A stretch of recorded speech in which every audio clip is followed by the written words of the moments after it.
the way it happens is the components of the calculation, if there's a disparity that's big, they just take it out. What's the number one secret to understanding the truth about inflation? Well, the one secret is, when we talk about CPI or the consumer price index, that people really should understand is inflation high now? Absolutely. We go to the store, we go to the gas pump. Supply and demand is a major problem. But one thing that people don't understand is the calculations and how they arrive at CPI or inflation are basically phony numbers. So for instance, if you looked at inflation over the last several years, it always have seemed to be in that 2.5% range, 2% range. It always sort of hovered in those areas. And a lot of people would ask me, well, how could that be possible? How does that happen? Well, the way it happens is the components of the calculation, if there's a disparity that's big, they just take it out. So, for example, years ago, everyone probably remembers there was a scare in the mad cow disease. So beef had shot up like 25%. Well, guess what was no longer a component in the CPI? Beef. It gets replaced by something else. So the first thing that people need to know is that the number is not completely real. It's a contrived number that's put together. So, let's say now they're saying it's around 7%, give or take, depending on what you're looking at. It's probably higher.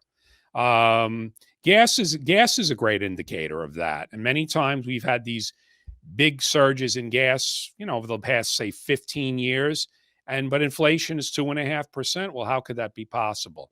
So people first need to understand that the components and how it's sort of contrived is not what it really is. That makes a lot of sense. Yeah, that's really interesting. So just understanding the true nature of what inflation is, it's not just the 2 to 3%, it's much higher. What do you think the true inflation is? I mean, I've heard double digits, right? Well, what are you seeing? What do you feel like what it was in 2021? Well, if you look at, I guess it was 1980 or 81. I think the inflation then was around 12%, give or take. We also had interest rates, I think in that time, almost 20%, which people can't even imagine those numbers at these points. It's probably is double digits. I mean, at this point, because if you really looked at the numbers, I mean, everyone goes to the supermarket, goes to the gas pump. Can't get items for building in their homes. There's weights for everything. So yeah, I would probably say it is probably closer to those numbers. Yeah. Got it. And so what can people do about it? Like what would you say is the number one secret for people to fight against inflation or to combat it? Well, I mean,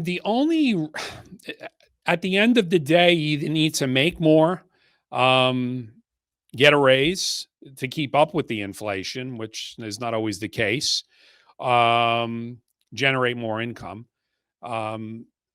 Pricing, there's really not much we can do about. So certainly shortages we can't do much about. The only thing I would say that you can do is you want to try to, in these sort of rocky times, you want to try to be careful with your investments.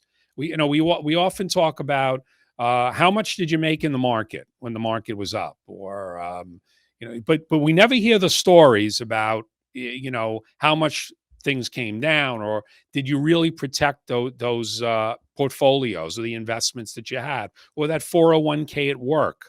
Are you all invested in that one fund that says growth?